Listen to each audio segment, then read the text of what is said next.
So যেহেতু আমি একটা সামাজিক সংগঠন করি, তখনও আমি এই সামাজিক সংগঠনটা করতাম, বন্ধু সভাটা তখনও করতাম। সো একটা প্রতিষ্ঠান তো মানে একদম তাদের ব্যানারে গিয়ে আন্দোলন করতে পারে না।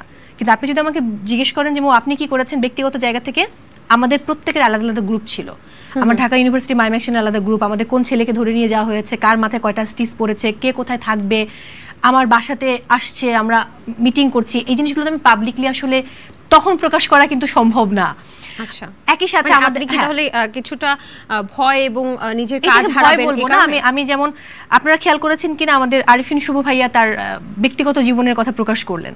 সো আমি ওই দ্যাট টাইম আমি খুব ব্যক্তিগত একটা বিষয়ের মধ্য দিয়ে গেছি। যখন আমাকে আমার বান্ধবী নীল ফোন করলেন, আরেকজন উপস্থাপক, আমার আরেকজন বান্ধবী আপনার আমাদের সোনিয়া রিফাত, তো নীল সোনিয়া ওরা দুজনই যাবে, আমাকে বললো যে কালকে যাচ্ছি, তুই যেতে পারবি কিনা। তো ওই দিন আসলে আমাকে কোর্টে যেতে হবে। আমার নীল হুরে জাহানের কথা, আমি নীল হুরে জাহানের কথা বলছি, মানে নীল এবং সোনিয়া ওরা দুজনেই আমাকে বলছিল যে দোস্ত আমরা কালকে সকালে যাচ্ছি, যেহেতু আমি আন্দোলনের সাথে একাত্মতা আমার রয়েছে, সো আমি ডেফিনেটলি যাবার কথা। কিন্তু আমাকে 31 তারিখ এবং 1 তারিখ দুদিনই আমাকে থাকতে হয়েছে পল্টনে। সো ওই দিন আসলে আমার পক্ষে আন্দোলনে সরাসরি যাওয়া সম্ভব ছিল না, বাট আন্দোলনের সঙ্গে একাত্মতা প্রকাশ করা বা এর সঙ্গে থাকা সেই কাজগুলো আমি করেছি। যে আমার সমস্ত ছেলে মেয়ে যারা আমাদের সারা দেশে এত বন্ধুরা, আমাদের অনেক বন্ধু সবার অনেক বন্ধুদেরকে ধরে নিয়ে যাওয়া হয়েছে, জেল খেটেছে এবং আহত হয়েছে অনেক, তাদের আমরা খোঁজ খবর করেছি, কিন্তু আমাদের ব্যানারে না, মানে বন্ধু সবার ব্যানারে না।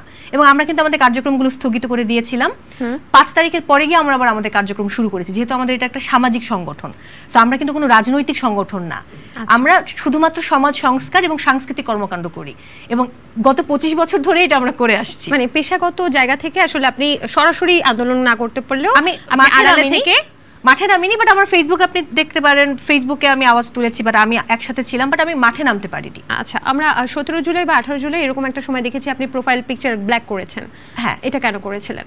মানে এটা নিয়ে কিন্তু অনেক ফেসবুকে রিউমার আছে যে যারা ব্ল্যাক করে তারা হচ্ছে ব্ল্যাক বোরকা পরে কেন আসে না, বা তারা কি আসলে রাষ্ট্রীয় দালাল কিনা, এরকম অনেক কথা আসলে আসে। একটা সময় রাজাকার শুনতে হয় মানুষকে, এখন দালাল শুনতে হয়, এটা নতুন কিছু না। মানে আমাদের দেশের মানুষের আসলে ডিপ্রেশনের কারণে ছিল না, ডিপ্রেশনের কারণে না। 18 তারিখে আমি যদি আপনাকে আমার গল্প বলি, 18 তারিখে আমি আমার সহকর্মী দুজন এবং আমার বাবা এবং আমার আরেকজন সহকর্মী, ছোট ভাই বলবো প্রথম আলোর, আমরা 5 জন মিলে হচ্ছে যাই পল্টন এবং কোর্টে। এই কথাগুলো আসলে এখন বলতে হচ্ছে বাধ্য হয়ে। সো ওই দিন সন্ধ্যা 6টা বেজে গেছিল যখন আমরা রওনা হই আসার জন্য, আমার বাবা সহ। বাবা দুপুর থেকে খাইনি, উনি ডায়াবেটিক্সের পেশেন্ট, তো তখন ওনার হাইপো হয়ে গেছিল, মানে যেহেতু মানে খাবার সময়টা ওইভাবে পাইনি। আমরা একটা রিক্সা নিলাম নয়াপল্টনের কাছাকাছি আসার পর, এটা 18 জুলাইয়ের কথা বলছি। আপনি দেখবেন কিছুদিন আগে এই 18 আগস্ট আমি একটা পোস্ট করেছি একটা আপুর সঙ্গে, অর্চি রহমান আরেকজন হোস্ট, সেখানে লিখেছি 18 জুলাই টু 18 আগস্ট। হ্যাঁ, আমি সেটা খেয়াল করতে চাচ্ছিলাম যে মানে আপনারা কি একসাথে?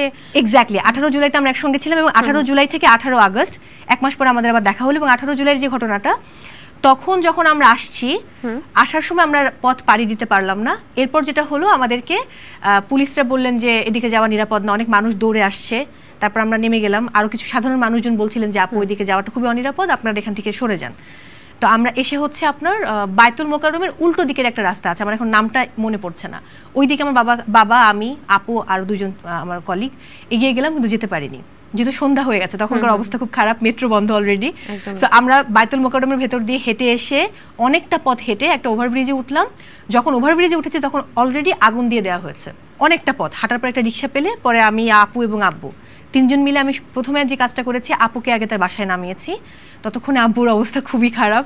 তো কারণ বাজারে নেমে অফিসে ঢুকে আব্বুকে আগে একটা মানে ম্যাঙ্গো জুস, একটা স্যুপ এবং হচ্ছে একটা ফিরনি খাইয়ে তাকে একটু মানে সুগারটা বাড়াচ্ছিলাম। রাষ্ট্র সংস্কারের কাজে আপনাকে প্রচুর পরিমাণে অ্যাক্টিভ দেখা যাচ্ছে এই মুহূর্তে, বেশ অনেক দিন ধরেই, এবং প্রথম আলোর খুব গুরুত্বপূর্ণ একটি পদে আছেন আপনি, বন্ধু সভার। হ্যাঁ, জাতীয় পরিচালনা পর্ষদের নির্বাহী সভাপতি, 2nd টার্ম চলছে আমার। মানে এর আগে 2 বছর ছিলাম, এখন আবার 2 বছর। বাহ, খুবই গুরুত্বপূর্ণ একটি পদে আছেন। তো সেক্ষেত্রে এই যে বলা যায় যে স্মরণকালের সবচেয়ে বড় বন্যা বলা হচ্ছে সব জায়গায়, তো কি দেখলেন আসলে? আপনি তো একদম মাঠে আছেন, একদম বন্যা কবলিত স্থানে আছেন, ওখানে যাচ্ছেন, রেস্কিউ করছেন, আসলে পরিস্থিতি কি দেখছেন?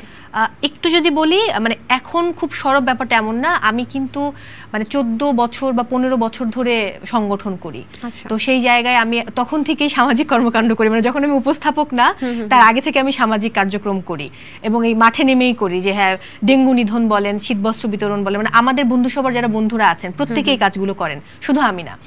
সো এরা খুব অ্যাক্টিভ বন্ধু, এবং আমাদের প্রত্যন্ত অঞ্চলের বন্ধুরা দুর্দান্ত। মানে বন্যার প্রথম দিনই কিন্তু আমাদের চট্টগ্রামের বন্ধুরা চলে এসছে, রেস্কিউ করার জন্য। আমরা কিন্তু রেস্কিউ করতে পারিনি।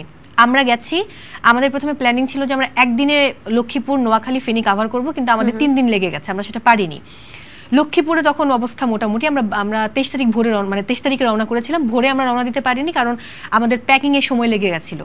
সো আমরা সকালের মধ্যে প্যাকিংটা কমপ্লিট করতে পারিনি। তারপর আমাদেরকে আবার নারায়ণগঞ্জ থেকে কিছু স্যানিটারি ন্যাপকিন তুলতে হয়েছে, তো ওইখানে একটা সময় নষ্ট হয়েছে। এবং আমরা চাঁদপুর, মতলব হয়ে ঘুরে গেছি কারণ সরাসরি